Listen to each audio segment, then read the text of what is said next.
Thank you, Mr. Speaker. We find ourselves in a little bit of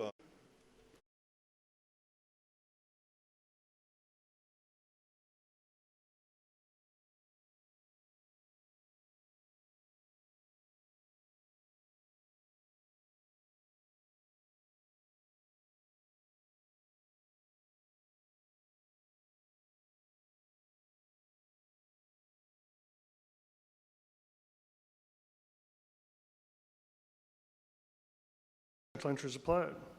Gentleman from McCracken.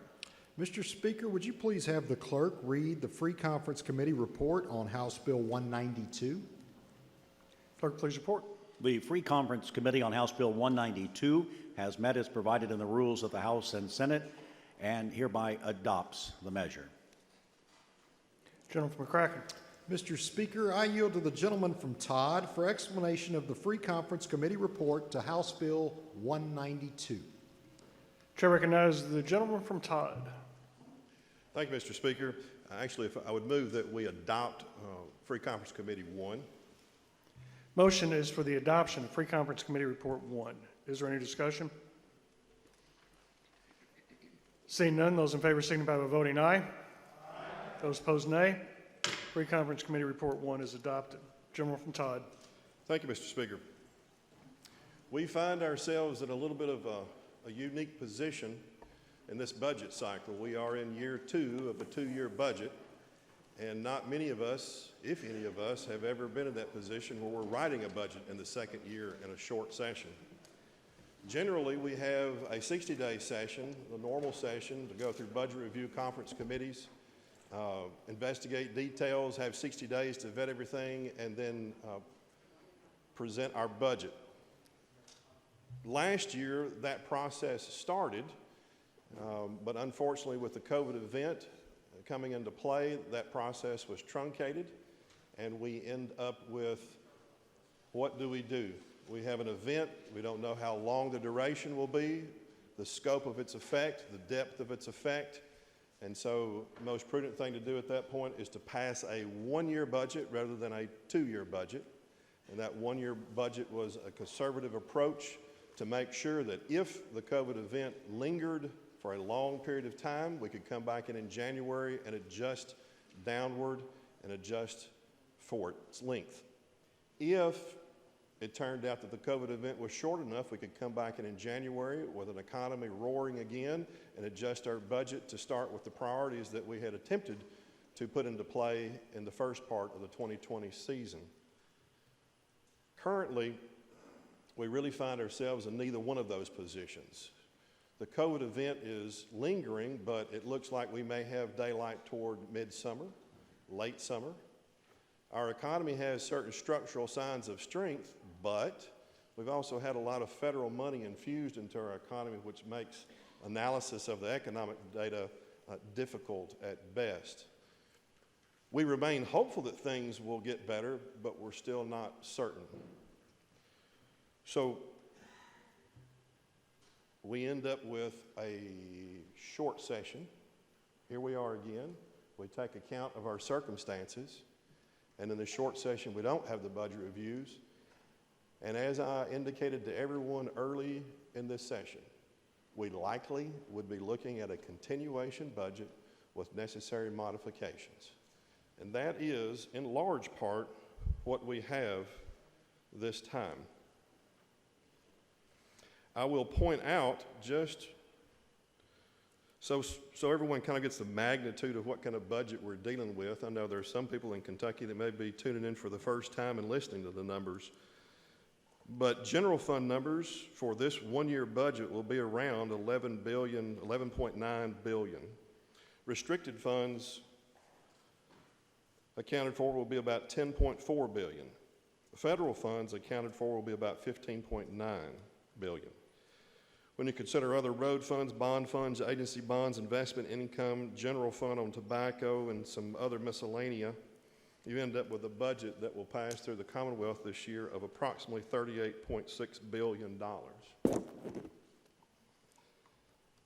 Now, with that budget, I understand that there are some structural strengthenings that we've done to the budget this time, which I'm fairly proud of, actually. For many, many years, these things have not been tackled, and I think it was a good time to do so. Number one, road fund and general fund have always been kept separate, and by Constitution, they're supposed to be, unless the purposes of the road fund can be legitimized and some money goes to general funding to deal with state police and deal with other things that deal with highways and deal with road safety. Over the years, that concept has been stretched almost to a point of breaking. And so what we've attempted to do in this particular budget cycle is get rid of the stretches and return money to the road fund that's supposed to be in the road fund for those purposes. So a structural realignment in this budget will result in approximately $58 million being left in the road fund. The implication of that is for this particular season that we find ourselves in, there will be an additional $58.3 million in the road fund that would not ordinarily be expected, which are ready for projects, are ready for construction, are ready for immediate assistance. It becomes ready. It can be dealt with in a short amount of time. Secondly, a structural strengthening of the budget. For many years, there has been an accounting gimmick that has been utilized to help us, quote unquote, balance a budget. We are a balanced budget state by constitutional requirement. And for many years, the last payroll period has been paid in outside the current fiscal year to the tune of about $72 million difference. So it makes us look like we're balancing the budget as an accounting gimmick. This budget gets rid of that gimmick, and we pay our bills in the fiscal year in which they're due. Lastly, as a structural matter, there's been a renewed emphasis on the Budget Reserve Trust Fund. If you look across many states, most attempt to or do in fact have a 30 to 45 day reserve. At best, Kentucky's been running a few days for a decade or more, and even recently maybe 10 to 14 days reserve is all we have. Even with money being put in and even money being put away from federal money and the utilization of some of that, we're still sitting at a fairly low rate compared to other states. With this budget, we should end up with approximately, as of this date, around $958 million in the Reserve Trust Fund, which would put us in Kentucky at about a 29-day reserve rather than 10 or 14. So I think most people can relate to that. You have a bad event take place, COVID, you have a bad event in your household take place, income is reduced, what do you have in reserves? Well, if you have only 4 days, you better be looking for help quickly. If you only got 7, 10, or 14, you better be looking for help quickly. At least with this budget, we would end up with about 29 days, almost a month worth of reserves for the state to continue running. And also have those reserves available in the event some opportunity presented itself, whether it be a unique industry, whether it be a unique opportunity with interaction with federal law or a loan program or a match or whatever it might be. It allows us to have footing to stand on to take advantage of that opportunity. Now, just because there is, at the end of this budget, a healthier balance in the Reserve Trust Fund, doesn't mean it's there and we have double the pie and everybody should start figuring out how to lick their chops and cut it up. There are some big items, some big events that are coming at us very quickly. Realize that by the end of June of this year, we expect to have a completed experience study for TRS, in which it is anticipated that some of the assumptions upon which they rest their actuarial calculations will be adjusted. And we expect anywhere between a $300 and a $500 million increase just on the experience study. Also, TRS will have additional draw, as usual, in the next budget cycle compared to this budget cycle. We also have unemployment insurance. Before the COVID event began, we had approximately $600 million in a trust fund to deal with unemployment insurance claims. At present, we have about a $500 to $600 million loan, depending on what timetable you look at, and we have zero balance, and we have approximately, at best guess, another 100 million of unliquidated claims still in the pipeline. Somehow, some way, I would anticipate having to take some action to render assistance to businesses across Kentucky that pay into that unemployment insurance fund who are staring at moving to the worst rate among unemployment insurance. Why would that be important? If they're looking at the worst rate, that's going to disincline them to keep people that they already have and disincline them from hiring new people, which would allow the economy to get going again. We also have House Bill 8, which will be a fix to pensions for quasis. And that's been discussed this session, and we have that. And that will be about $58 million in this fiscal year that has to be accounted for in subsidy. And that type of subsidy, not at the same level, it will decline over time for a while, is a continuing hit that we will have to deal with also.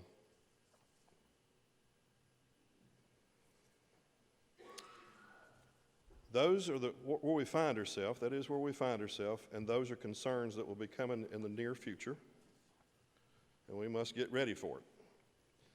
Now, on to the bill itself and things I think most people are interested in, but I find my interest in the things I've just expressed. I will just try to highlight a few things. Military affairs, add $1.7 million in restricted funds for Bluegrass Station Airport and Air Park, for which there is considerable interest at this point in development, and hopefully that will help that area and that region. Bowling Green Veterans Facility is taken care of and will continue on.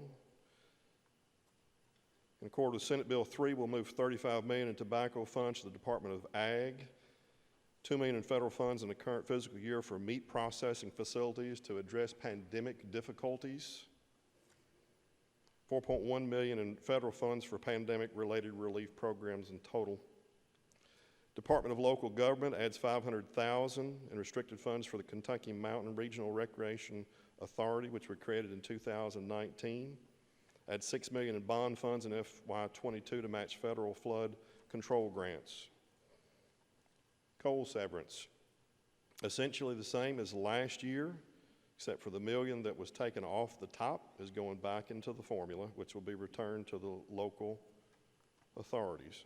Secretary of State, making sure that they utilize restricted funds, of which they have more than enough at this point. We don't have to worry about an election cycle in this particular year. Anybody want to clap? I'm glad there's no election cycle this particular year. Attorney General will add $500,000 in security costs. It may or may not be well known, it is in some circles, that the Attorney General has had some difficulty with security of himself and those around him. It would have been woefully funded, underfunded, and we're increasing that. The auditor, $2 million for personnel to the auditor to help lower the rate to local governments that have to pay for audits. Economic development, $1 million for the Bluegrass State Skills Corporation. Education, provide full SEEK employer match, including $1.05 million for the employer match for new mental health professionals. And just to make sure on the ARC, we understand that fully funding the ARC for TRS, which we are doing in this budget, will be approximately $1.15 billion for this year.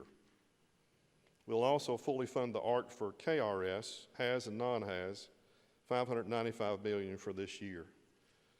Mr. Speaker, I understand also that fully funding the ARC for TRS necessarily says that we're paying voluntarily about $500 million above what the statutory requirements are for percentage of payroll in order to hit the actuarial required as a voluntary mark we've set for ourselves.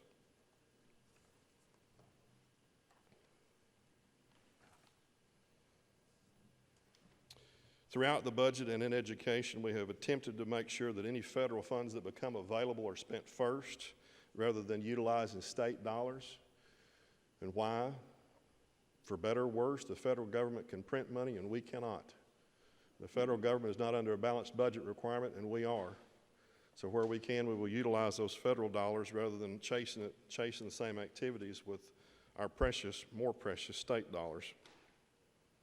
We'll add $3 million to the Kentucky School for Deaf and Kentucky School for the Blind, $250,000 for Jobs for America graduates, $1 million more for Kentucky Adult Learner Pilot Program, $800,000 more for Dolly's Imagination Library, $2.6 million for AP exams, maintain the SEEK at $4,000 per pupil, equalize new recallable nickels for Beechwood Independent, Johnson County, Oldham County, and Scott County. Teachers, fully fund those retirement benefits, and we're dealing with the TRS Health as we had indicated we would do, and the budget passed last year. We provide $1 million in general fund monies for teacher scholarship programs. And last but not least, we're increasing the Friskies program by 24 locations. Energy and environment, we're going to hold steady on mine safety, health and family services, requiring the cabinet to seek proposals for modernization of the CASPER system. We have asked for that before, and I think we're encouraging it with a monetary penalty if it's not completed this time. We are providing relief to nursing home, long-term care facilities, additional funds to provide $16.3 million in general fund and $58.7 million in federal funds for a total of $150 million to increase their rate of reimbursement retroactive to January 1 of 2021. Provides additional funds for enhanced hospital reimbursements, $231.8 million in restricted and $831 million in federal funds for the current fiscal year, $309.1 million in restricted and $809 million in federal funds, and fully funds Medicare with $440.5 million in restricted funds and $1.3 billion in general fund dollars.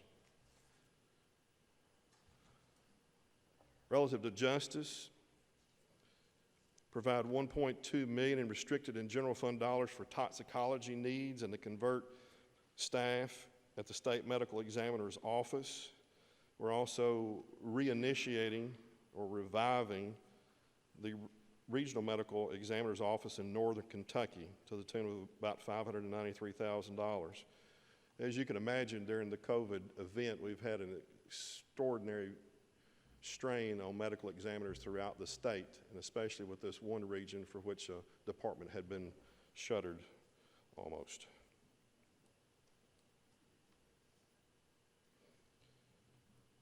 We provide about $5.1 million for incentive pay for sworn officers